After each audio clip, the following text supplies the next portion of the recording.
When you're 22, ayy, trying to get a clue, ayy. When you're 22, trying to find you, ayy. Trying to find you,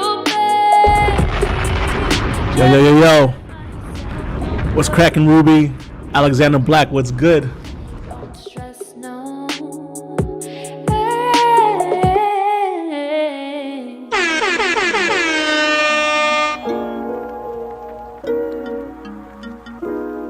I used to hate the color yellow. To everyone around me, yellow was a reminder of warm rays. The beating of the sun massaging the skin in ways Mother Earth could never. But I hated it. I hated how it made me look. I was more noticeable in yellow. People could see that I was a darkened shade of purple. People could see that my skin did not match the hue that my fair and toned mother held, yellow. And I, purple. Akin to a prune and a direct reflection of the father whose absence. Yeah, we're gonna start in like after this poem. It's a pretty good poem, so I want y'all to watch it. But yeah, we'll start after this. I went thinking looking like him was a curse. Yo, we got Chubby Fat God in the building. Sit under the shade. Treesje M Powers, Lying Like Mind State, know what it is. I ain't trying to get dark in the day yellow. Like that tube top I wore that one day. My ex looked me right in my eye and told me it looked like a hooker, you might want to take it off. And I did. Smiled with a tint of hurt in my eyes as I slipped it off and let it travel down my spine. I never wore that tube top again, yeah. I used to hate the color yellow. But I think what I really hated was myself. Yo, let's get this cracking. Hey. Thinking of the color yellow was going to be Hey, yo, you know what it is? Queen David Penclick, Prime Minister, out here with my brother Daniel Hees, the Chubby Fat God, back from effect. Hey, and we are joined by Treesje M Powers of Lion Like Mind State Familia. Yo, welcome guys, and Daniel Hees on the path of recovery, bro. What's good, man? Yo, let the people know what's been good, man. Just coming back from that dual disc replacement surgery. So I had my throat cut open. They fixed my neck. They went into my spine. They rearranged some stuff. I got like crazy Inspector Gadget type hardware in my neck now, but chilling. It's been a blessing all around.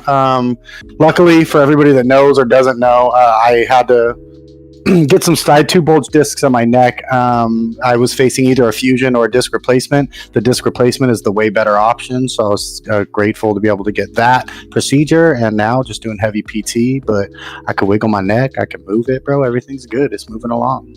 And I like how Daniel has, embraced the Chubby Fat moniker and grew out the experimental neck beard. You know what I'm saying? All you need is a couple of knives and some katanas in the background. You already got the DVD collection. You got the Power Rangers. You need a couple of waifu statues. You know what I'm saying? And yo, Chubby Fat God, the fedora master. You know what I'm saying? Like the fedora general. Oh my God, yo! For Halloween, can you just like have a fedora and be like a milady, and then you could have like your wife like fucking be like a waifu or whatever? That'd be. Now I got a strict hat rule in my life, which is no hats. So I'm not a hat person. And bro, I'm hating this. I haven't shaved. I usually like to keep my beard like trimmed and lined up and all that. Yeah. But I've been so scared to like shave around my scar that I've been like, you know what, you're home. Just let it rock for a while. You're good. You ain't going nowhere. No one will see you. Yeah. And then here I am. And we are joined by Treesje M Powers. Hey, Lion Like Mind State, gang. Treesje, how you been? Like, how's the new year been treating you? Man, I'm good. Mom life, psych life, working with these kids and still, working in LA County, doing stuff with the students and educating and, working on some things in the lab with the poet laureate of Pomona, Judah One, my brother, co-host of Life Like Mind State. So we're in the lab cooking up some stuff to bring to the people in this new season. But I am excited to be rocking with my brothers from Clique. Just, hanging out with y'all and seeing what's good. Hey, bless. All right, so it looks like My bad, y'all. Like I was like hella late with the posting about the open mic. Like I was on vacation this weekend.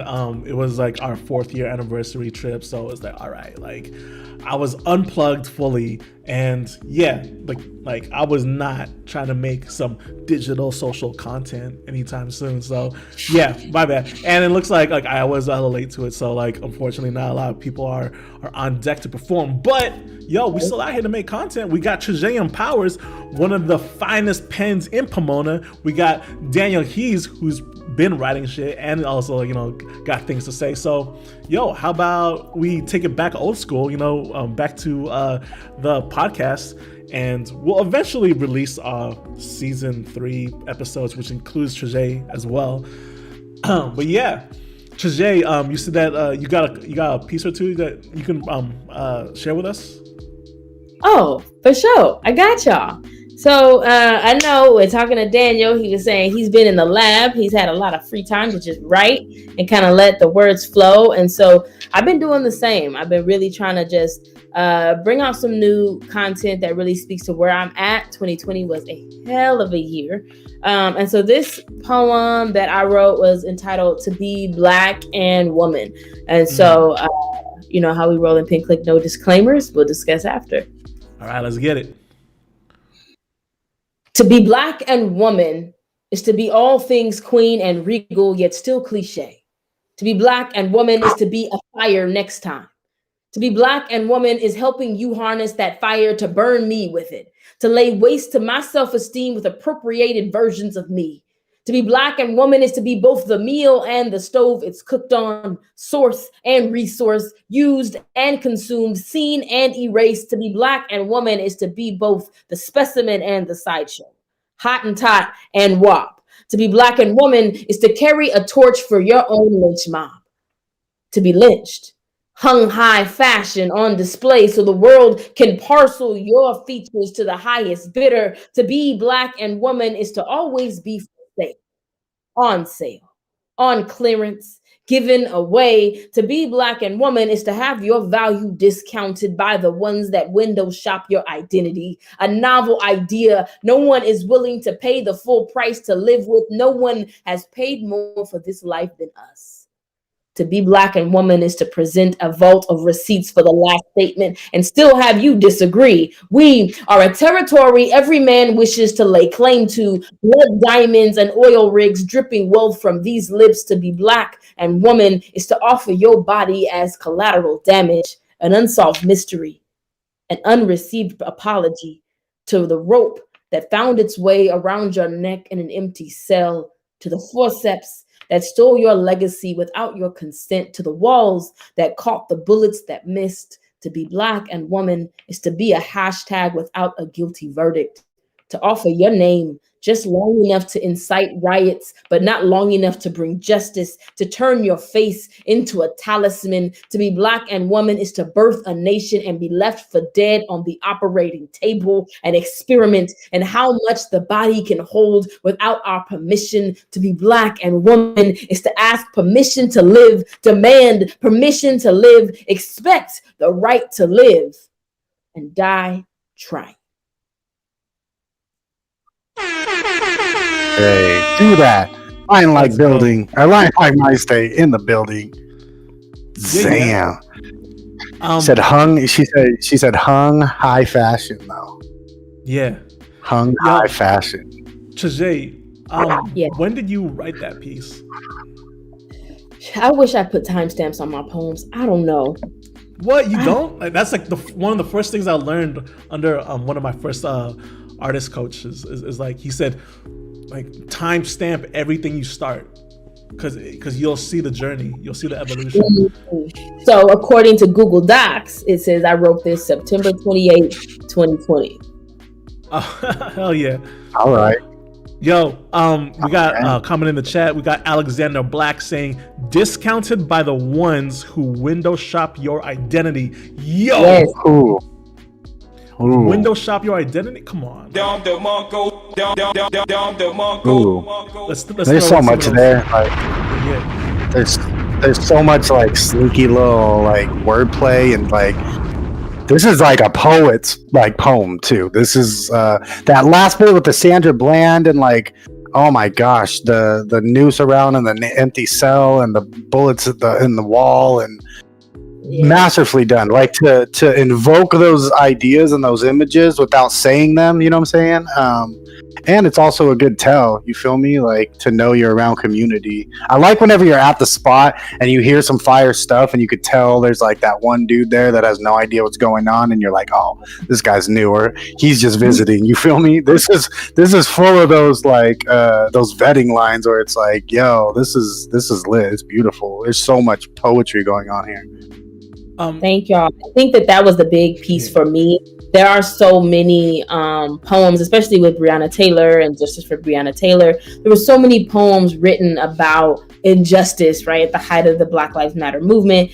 And I was like, I wanted to write a poem that paid homage without saying the names.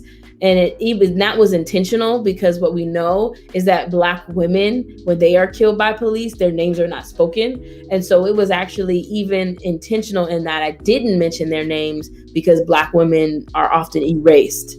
Wow. So I wanted to be like, the story is told and we still don't know who these women are. But if you know, you know, and that was one of the point of that moment, right? The line where it says to offer your name a talisman, right? To something that's resurrecting, right? We're calling it out. So that's amazing. Real quick, this was written after or around the so a couple of protests have already happened, and this was you digesting the events, because one of the things that I always figured was from the protests and the tumultuous year that we've all had, like the art that will be created and inspired from this very turbulent time is going to be the inspiration is so raw and so visceral that everyone's gonna have something to say. And it's very interesting to see Treesje, someone of your caliber and pen, to see like what the initial pieces are as it comes out. Would you say, is this like one of your first joints that you wrote after this wave, or was it your second, your third, or your fourth? Because I figured that when it's fresh or still happening, like that's one perspective, but when it's like months after, that's another perspective. So where in the timeline do you think that you started, like, or did you finally finish this current version of your piece? I think I really did sit with it for about a month or so, and then I came back to just kind of move some things around, but the meat was there. And what I realized is that my story has been marinating for some years now. Like before the marches, before the protests, these are stories of being a Black woman, right? This is not new. And so for me, I think it was owning that I had a responsibility to reflect those things in my life. And to put it out there, right? And I think that is the role of the artist, right? Is to assume the responsibility that we have to chronicle and document what's happening in our world. Like when we look back on all the things that have happened in this world, the news is going to be there, right? The newspaper clippings and stuff, but the art that's created during this time is what's going to stand. Word. Yo, yeah, man, like so fluid with the flow and the stream of conscious thought. Like that's some spoken word right there. Come on, what? Let's go. And there's a dope theme to this too. I heard something recently, and I've been playing with a lot in my head. But the reality of American culture, right, is everything's based on Black culture, everything. And to further that, right, I really do think that that culture is largely based on the Black woman, right? So the beauty and strength and promise that our country does hold is solely supported by Black culture. And to hear poems like this where you're indicting those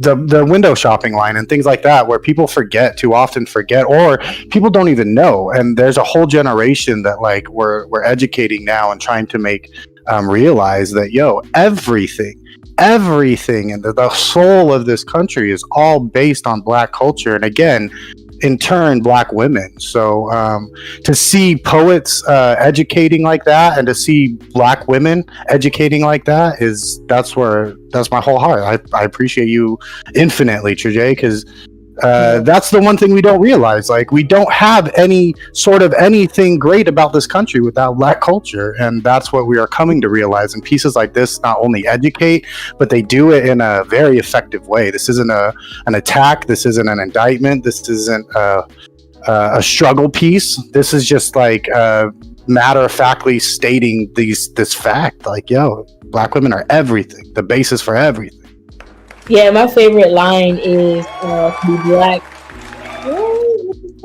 To be Black and woman is to birth a nation and be left for dead on the operating table. Birth of a nation, and that. Oh, come on. So that's an homage to Nat Turner's The Birth of a Nation. But it's also a shout out to maternal health care and the mortality rates of women, right, in childbirth. So it's like, if you know the injustices that have been placed upon Black women or Black culture, then this poem is going to unearth that, right? There's going to be hella trigger warnings. But if you don't know, you're like, that's a beautiful Black woman poem. So it depends on where your ear is, what you hear in this. And so that's what I love about poetry, right? Is that everyone can sit in a room and hear the same poem and hear a different story. Yeah. And I'm sure like last year held so many unique stories, from isolation, being alone, to being a frontline worker, to the protests, to politics. But speaking of, and perhaps like both of you guys can answer this in turn. One thing I've always struggled with when I would write poetry is there are things that like I want to write about so badly. Like, this was a very life-changing moment in my life, but it was such like it's a moment that but some of these moments are hella triggering, or like it's very difficult to make it sound pretty, like to turn it into poetry. For the events of last year, like for some people, it's a lot of pain, but a lot of inspiration. But regardless, like, how do you work those kinds of events, those life-changing events, into your work? Like, into how do you write about that? Because for me, like, there have been times where like, yo, I need to write about this, but I don't know how to start because it was such a triggering, traumatic event. Dan, you want to start first? You look like you got the wheels turning in your head, sir. Yeah. And what you've done too, what you've done with your life-changing accident, and you turned that into a whole thing. Yeah, word. I kind of do it in one of two ways. It's always therapeutic for me. So it's either working through feelings that I have. Sometimes just saying things out loud is the therapy, and like having those words come out of you, it feels like a release. But there's sometimes where it's a desire. Like, I remember one time I was working and I had a panic attack at work, driving to work, and I went home and I immediately wrote a piece about it. And other times, like with my grandfather's death, I did all the hospice care for my grandpa, and spent the last 6 weeks of his life with him, and that was incredibly traumatic, as well as losing your grandfather on top of that. And that was something I shelved, and I was like, I'll write about that when I'm ready to write about that.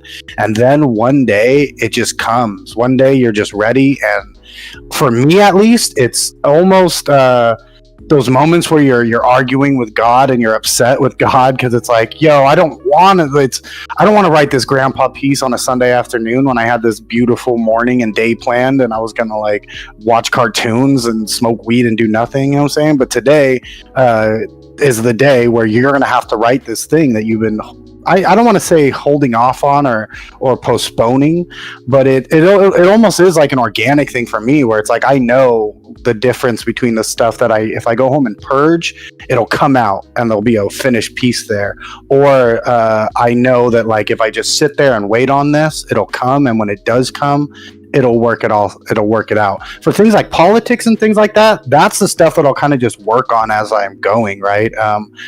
As life is unfolding, those greater struggles, that's the stuff that I could draft and redraft and come back to.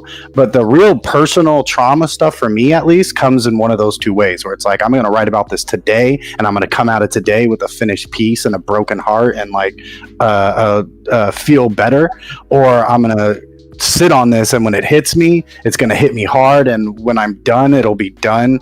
But it is often that those, when it's real therapy, purging, the piece is the piece. Usually it's pretty close to finish whenever I'm done, as opposed to some of the less personal things that get redrafted. So that's kind of how it works for me. It's either like, I got to do this today because I got to get this out, or it's like, yo, I don't want to touch this, and God, why'd you put this on me today? Why'd you put this on me when I wasn't expecting it or looking for it or any of that? Fair enough.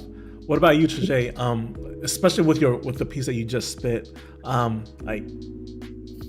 taking like, because I think your piece is interesting because it takes not just one event, but it was the whole year in summation, and it's a part of that year of experience. So how do you work, like something that like an event that took place over a length of time, and how do you condense that into one unified poem?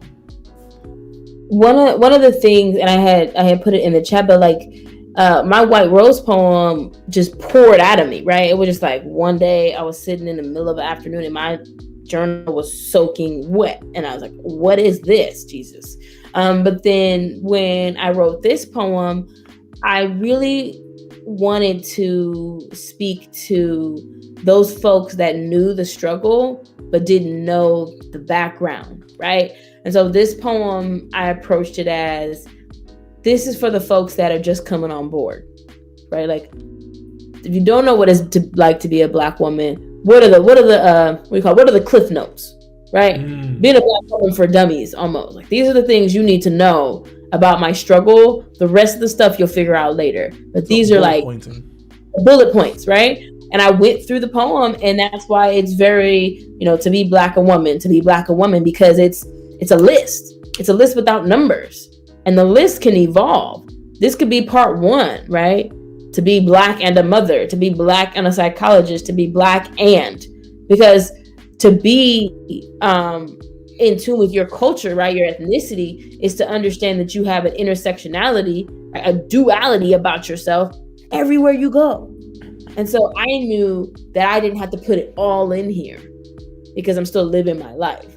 So I think sometimes poets try to get it all in there, right? They go macro, and then their poems aren't focused and they're all over the place. And it's like, you're trying to sound real smart, but it's too much information.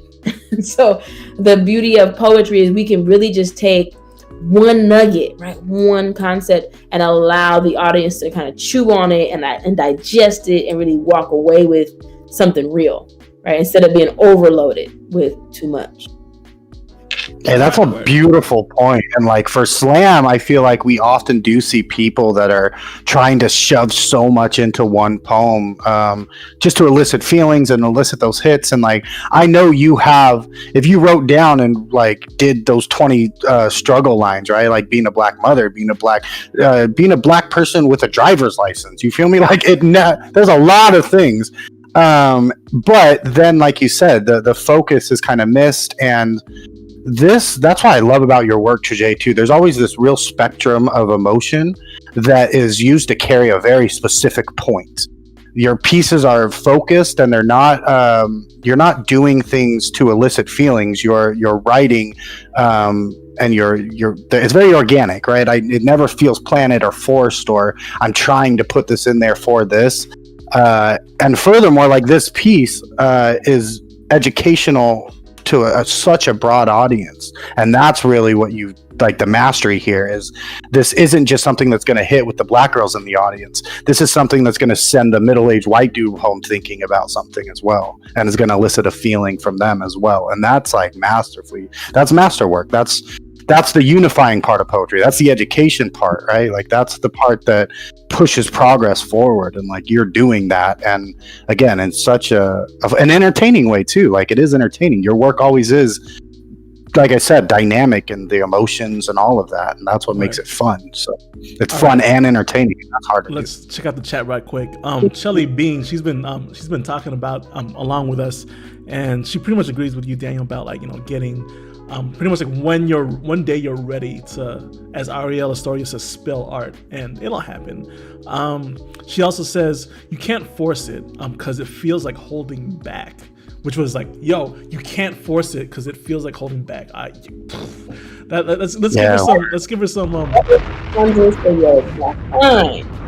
So shout out to Shelly for that, because that is an excellent observation. Because what happens is you hide behind the facts, you hide behind the punchlines, and so I totally feel you, Chelly, as far as the holding back, because poets all the time hide behind metaphors instead of just doing what they're there to do, which is tell the story, right? And so say that one more time for the people in the back. Say that one more time. I gotta get you on solo. Say that one more time. I said in response to Chelly's comment, as far as holding back, poets so often hide behind metaphors instead of saying what's real and doing what they're there to do, which is just tell the story. And I think that people can connect more with you when you just tell your side of the story instead of try to pull all these other pieces to the carpet. Let's go. All right. Yeah. Yo, that was some knowledge bombs right there. Shout out to Jay. Shout out to Chelly. Alexander Black says, walking late at night or driving or early mornings before the sun is up, gotta be alone. Whenever I leave my room to actually access my thoughts, it all just comes out in verse. So yeah, I think as Los Angelinos, we used to, at least when we would commute, spend a lot of time driving. And I remember back when I was in my rapping days or my active poet slam days, it's like I would always come up with a line while I'm driving, and then I would, flip open my Sidekick XL and go to my notes app, and boom, boom, boom, yeah, they're gonna love this on my MySpace blog post. But these days, you got voice recording, right? So you could just record a memo to yourself. It's like, all right, remember this line. Edmund Zambrano, what's good, fam? Shout out, my guy. Hey. In the cuts. So thank you so much, Treesje, for that piece. Daniel, you got a poem to share as well? You've been writing? Yeah, I got some new stuff actually, new. Let's go. So, trigger warning. I can't say enough how many trigger warnings are in this poem, so I'm going to say it one more time. Trigger warning. So we got a mental health professional here for all the folks in the comments. I appreciate you. Okay, hold on. I got one more question for Treesje. Before we get into that piece, this is something thank you for saying all the trigger warnings, because this just reminded me. So, going back to trying to write about traumatic or really big events, oftentimes youth slams are criticized for telling kids, instructing kids to open up scars to create art, but then they don't instruct them on how to come down from that. Do you have any advice for okay, we're going to go back into this scary event that happened in life, and how do you not just talk to yourself into a pit of despair, or write yourself into a pit of despair, essentially? And really, to expand upon that, paper too. What do you do after, Treesje? What do you do when you're asked to expose your most traumatic moments on stage and you're a college student, and then then what? You know what I'm saying? That's one thing that we see in slam poetry, where it's go up there and tell the world your most traumatic events, and then what? Yeah, I actually really struggle with slam for that reason alone. I really have always had a hard time watching people bleed on stage for scores, because I felt that trauma had become internalized. in so many ways in slam. I think that there is a space for us to share our stories. But what I've seen is that organizations that have used slams have now put in place like debriefing rooms, right? Or there's a corner off the side of the stage where students are like, there's mental health professionals available for you to process your feelings. And so I think that the poetry is actually the therapy. And there's actually a whole industry of poetry therapy, right? The cathartic process of writing out your emotions when so many people repress them is actually a part of the healing process. But if it is a repeated opening of the wound, then you then go into this like almost like PTSD, right? Because you have to experience that trauma over and over again for it to be real and raw for the audience to see. And so I think that there is a healthy space for poems to just be retired. Like, you're past that. Like, you know what I mean? It's okay to say, you know what? I'm good. I'm not going to do that piece anymore. How do you recognize when a poem needs to be retired? Oh, you guys are asking me all the hard questions today. Yeah. Hey, that's what we're here for, baby. Let's go. I think there's two places, right? One, when you've gone through the incident, and I feel like you as a person have matured. Like, I don't do none of my bitter breakup poems anymore because I'm not bitter.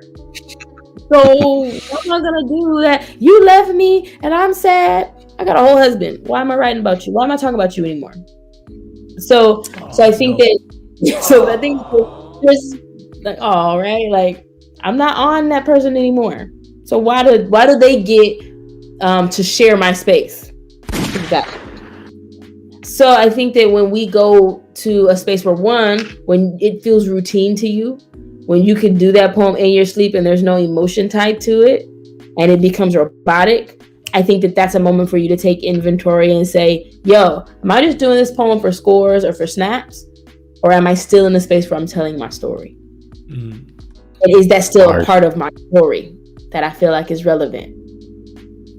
Let's go. Yeah, that makes sense. That makes a lot of sense too. And you go through therapy and these even formal traditional therapy. You go through it to get past these things, right? Not to wallow in them or sit in your misery forever. So right. To apply that same thinking to art and poetry as therapy, like that's a missed fact. Shout out. So in response to the knowledge bomb that Treesje just dropped, hold up, we gotta give her a bomb sound. Ruby Chanelas, she said, I love this whole discussion. Flame emoji, learning a lot. Edmund Zambrano said same with the flame emoji. And Alexander Black said, wisest words, exclamation point, no flame emoji. Excuse me, sir. We're thinking about the words, Alex. I'm with you. We don't need flames for all these words. It's all right. But I appreciate feeling the fire and the passion in all of this.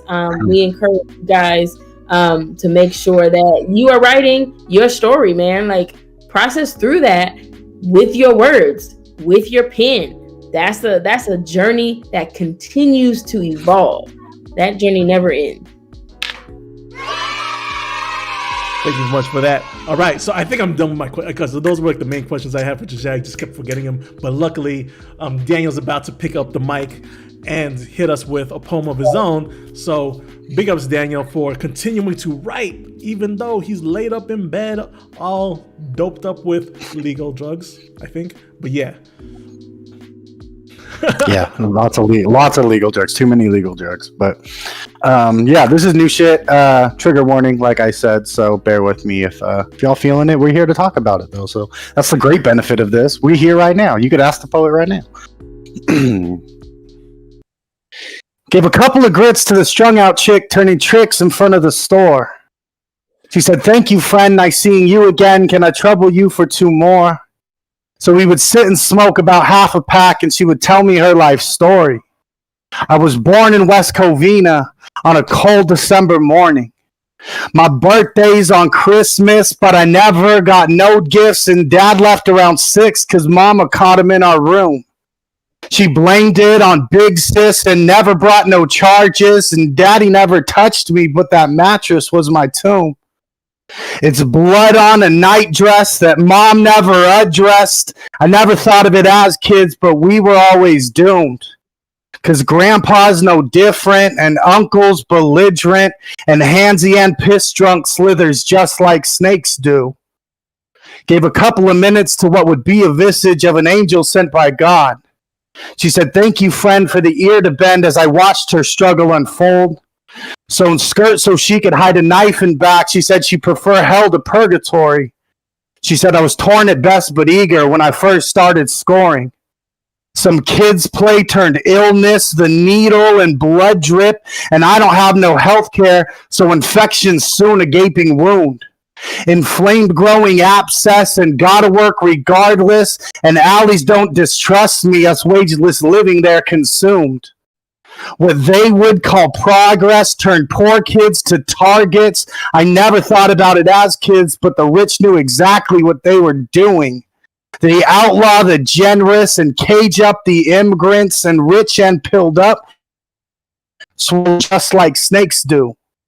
Learned a couple of lessons from my unhoused friend turning tricks in front of the store. Another allegory of the class troubles as a snake tightens its coils. And I drove home, and all I could hear was God faintly yelling through the noise. Thank you. Hey. Yeah, new. That's new. That's first draft. I just finished that like 6 hours ago. So forgive the performance flub ups and the little syllabic things that'll change, but that's new. Yo, that's I like the Treesje put in the comments that the meter and the rhythm is sick in this piece. Like, yeah, that's something that you don't see too much these days. Like to hear like actual flow. It's something that, but I feel like, you know, like with battle rap influencing spoken word so much these days, that like people are getting back to that type of delivery, of actually having flow and rhythm in their pieces. And yeah, like, what was your inspiration behind, like, you know, introducing that certain rhythm and rhyme?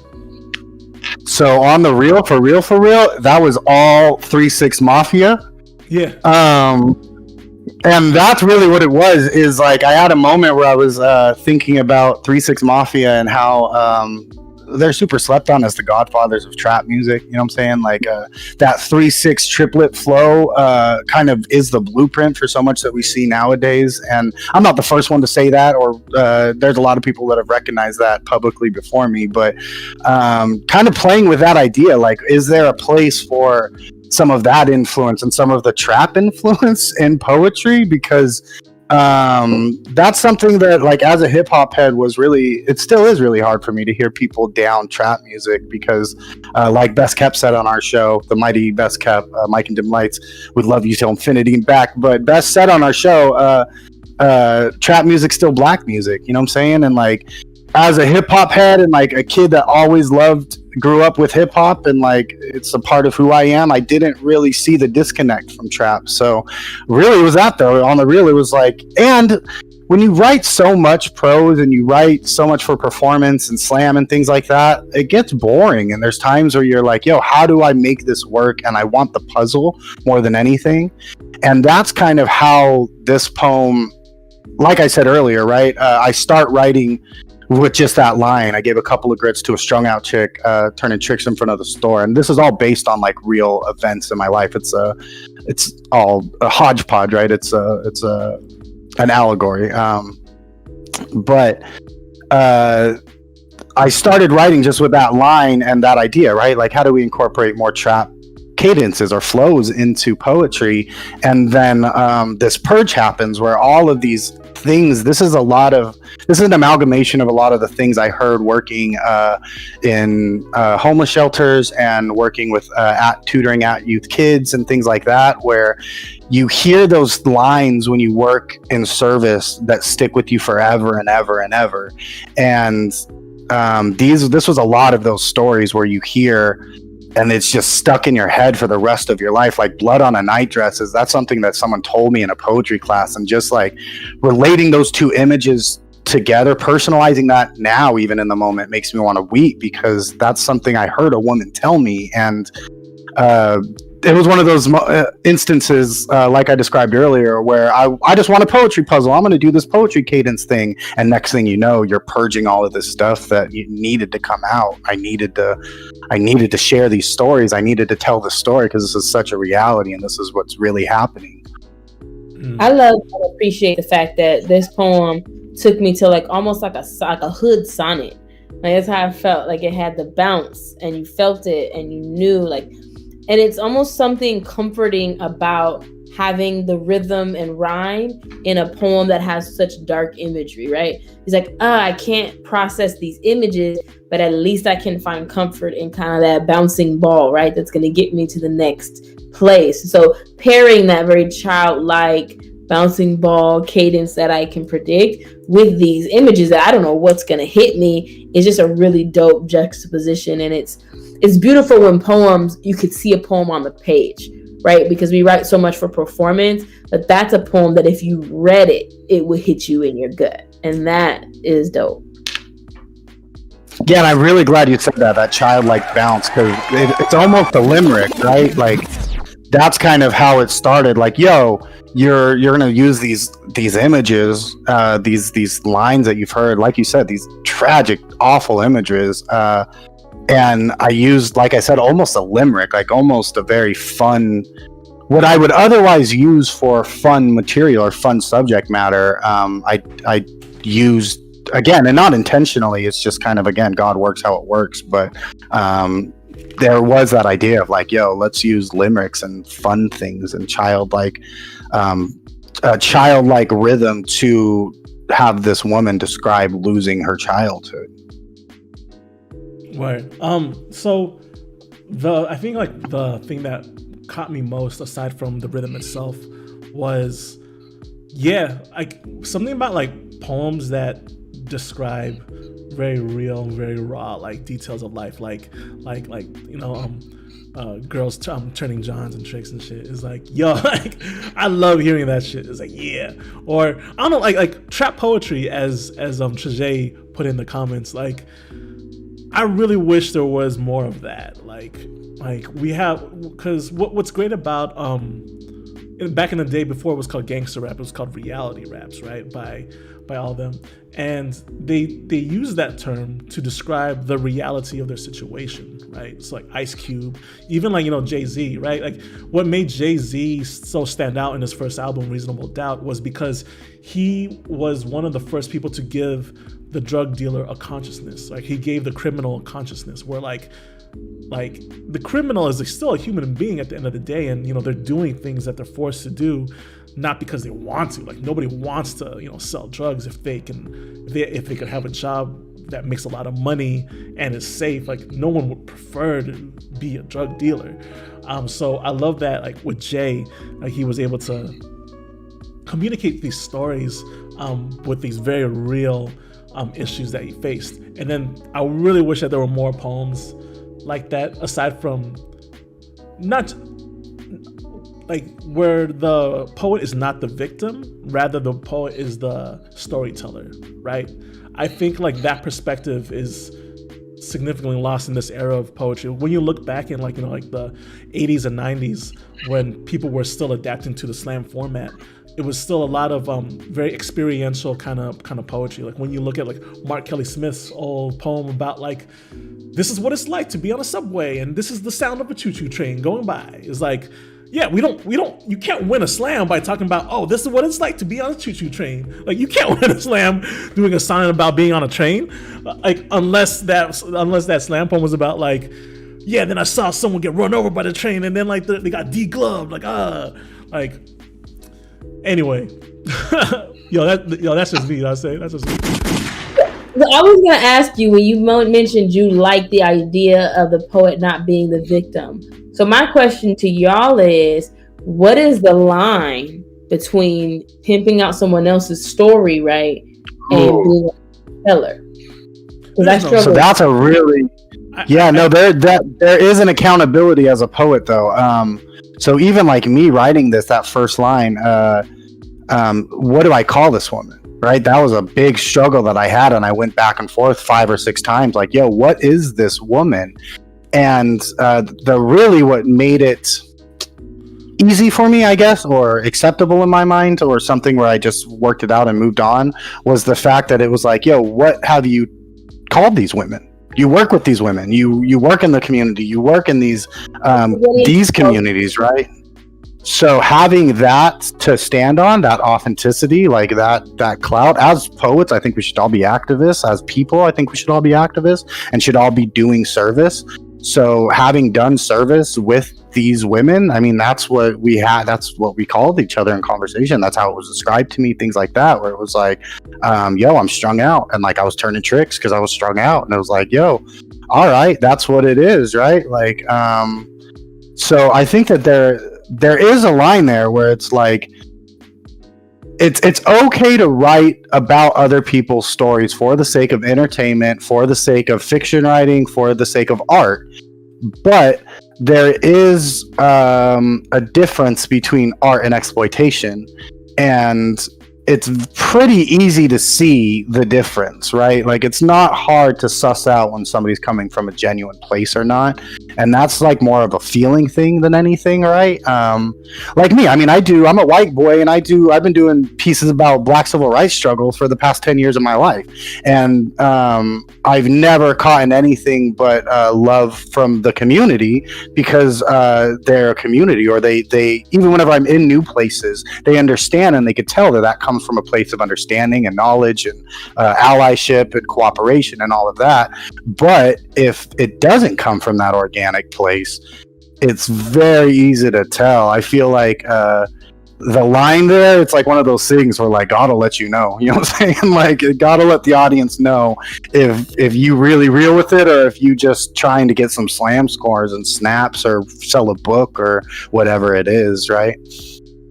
Yo, that was dope what you said about there's a difference between exploitation and art. Like, fire. It's like that. I think that was like, that's the gem right there. That like, to put it, like, if we were gonna title this video like that little clip, it's like there's a difference between exploitation and art.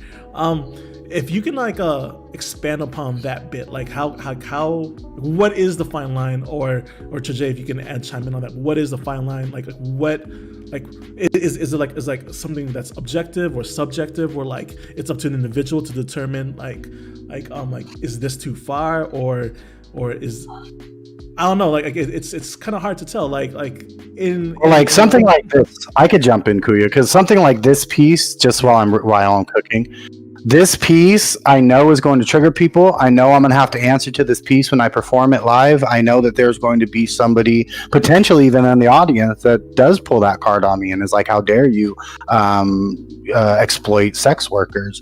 But again, all of these things come directly from my life. So it's one of those things where you can't shake the foundation I'm on, bro, because homie, I've been there. You know what I'm saying? Like, this is my story. This may not be my story exactly, right? This may not be me telling my story of my life, but this is me purging the things that I've come into contact with. That's all stuff I've heard in class, teaching poetry classes at halfway houses and with addiction groups and at the homeless shelter. Those are all things that somebody has said to me or written about that I've experienced. The bit about like the abscess and the heroin use. I recently lost a family member to that exact thing, where it was prolonged heroin use and just infection took their life. And so it is an amalgamation of those things, but real recognize real, you feel me? Ultimately, like, that's what it is. Like, if you have the clout or feel like you have the clout to say these things because it is your story, ain't nobody gonna challenge that. You know what I'm saying? Ain't nobody doesn't see that. Again, God delineates, God fishes it out and sorts out the people and puts in. The audience knows. The audience always knows. You made a great point, Daniel, when you say these are things that I've experienced. So it's not that you are sharing other people's stories, right? You're shining light on characters within your story.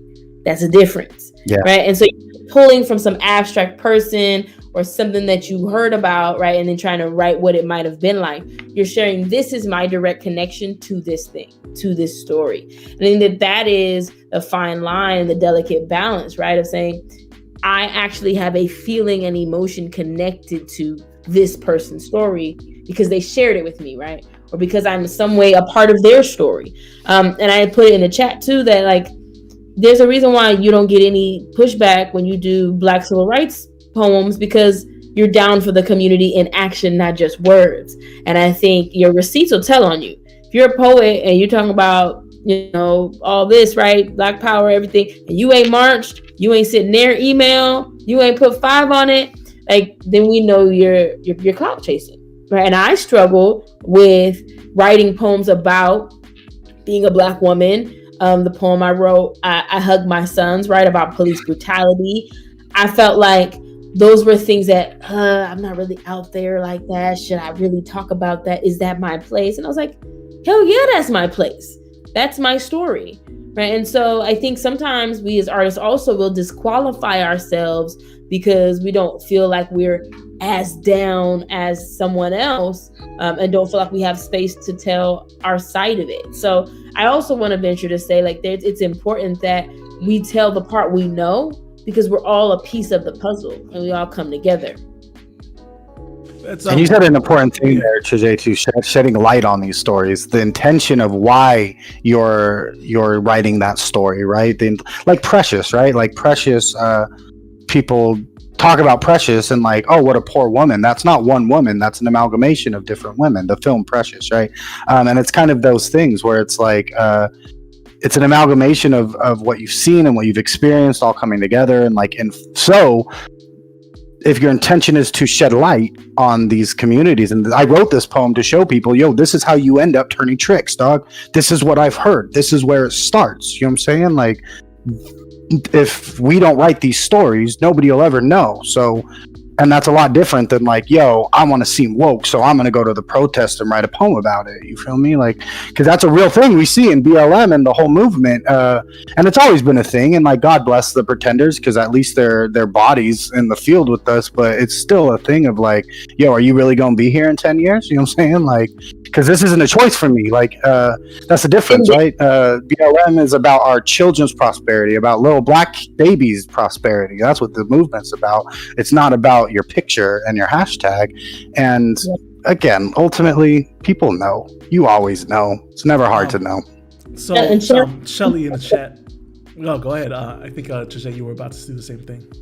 Yeah, I was going to say, good question, Shelly. She said, should it be disclosed before performing the poem or not? Hey, this isn't. No. I don't think so. I think that's up to.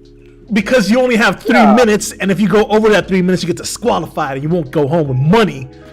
But I don't know. And people can tell. Like I said, I've said it numerous times now. I don't know what it is. I don't know if it's God or community or love or everybody being in a room and the magic of that. But something will let you know if someone's perpetrating or not. It's not hard to tell, and it's not hard to tell someone's intention. So Alexander Black just said, if your poem needs a disclaimer, it's time to edit. Facts. Yeah, big facts. Big facts. That's a whole nother. So one thing that like I've always kind of struggled with sometimes was I do believe that people can write about, you know, like things that they didn't live but they know of, like or they're privy to that perspective. But there's also, you know, like perspectives that people experience but don't know the full story. Like oftentimes, especially in the 90s, when you always hear rappers, you know, complain about the Korean grocery store owner. Well, you know, as an Asian American, you know, like I know like what some of my Korean homies and their parents went through, and like, you know, like how they moved into a neighborhood that they could afford, and how you know, like the community didn't embrace them, and that created animosity, like a cycle of animosity on both sides. And like I know that perspective, but when someone's speaking their truth and saying, oh yeah, and like the Korean grocery store owner is giving me shit, it's like, all right, well, like there are perspectives that, you know, like Charlemagne the God said, 2 things can be true at the same time, right? Like 2 things can be true. And I think that when we speak about these things, like Daniel, like when you speak about these stories that you've encountered from an outsider's perspective. Like, I very much do enjoy that from an entertainment side, but also like I'm also very aware that you don't know the whole story, Daniel, because you're not a sex working woman, right? And yeah, it's you could, but you know, like you can just do the work and say, yeah, yo, I'm down, I'm down for the cause, sex workers should be paying taxes and get paid for what they do legally and da. But yeah, it's just like how, I don't know, like I guess like my question is more of like how do you avoid it, or do you not avoid it and you just own up to it? It's like, yeah, and you just like, yeah, I don't know everything. But again, like Alex said,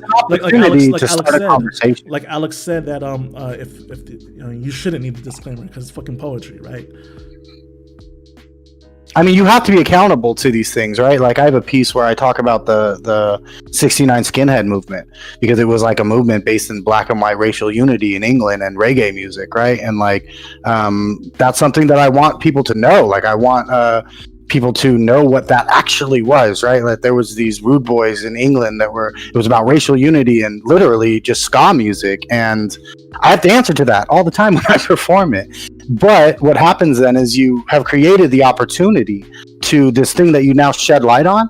Now it opens up into a conversation. So even if the conversation starts with, yo, who are you to do that? It's like, well, now we're into a whole conversation. Who does have the right to talk about sex work? Why aren't we listening to sex workers more then? Why aren't there's all kinds of avenues that you could take there. And like that skinhead thing, one of the best moments when I performed that was an old black man that comes to the spot all the time, never says a word, just sits and listens.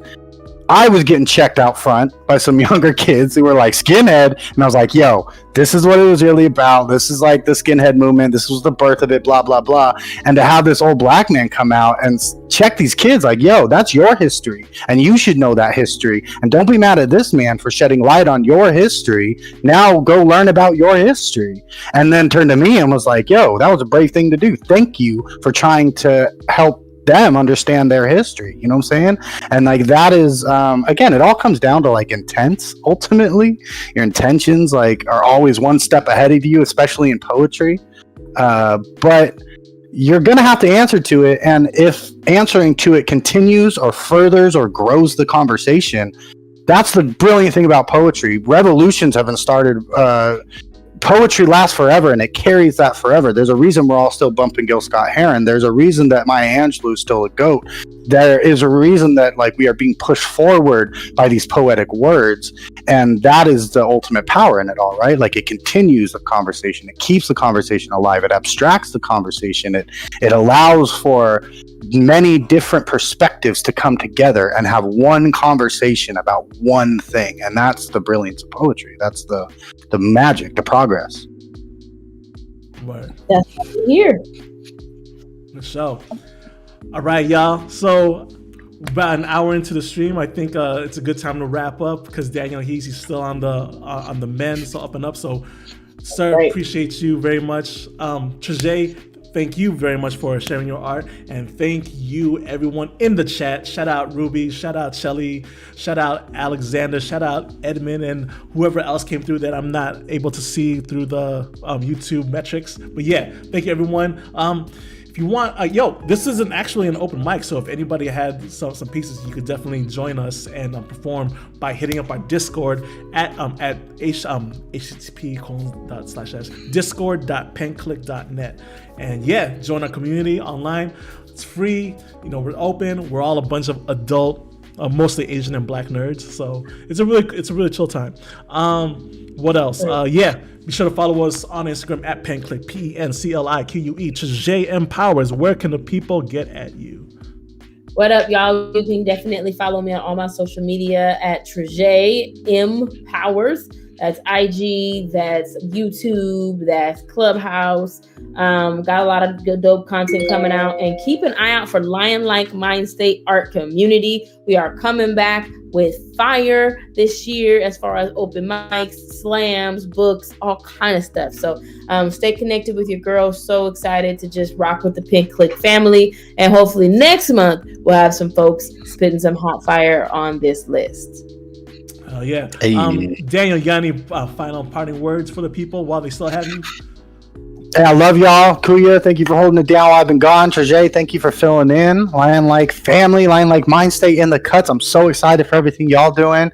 Hit us up next month because we got excited things in the work. We're chopping up like doing workshops and more of a workshop formatted thing. David's talking about doing more design workshops. Again, be sure to hit up Lion Like Mind State because I'm excited to see what they got rolling out. Judah 1, the Pomona Laureate at the helm with Treesje. So you know that they're bringing all that fire. And just love y'all. I appreciate y'all. Thank you all for the prayers and all that. Y'all can see my scar real quick. You want to see it?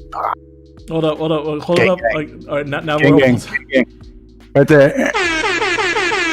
Actually, that's kind of gross. Hold up. It is kind of gross, but God bless. I appreciate y'all. But that's really it. I love y'all. I appreciate you. Write a poem, all that good stuff.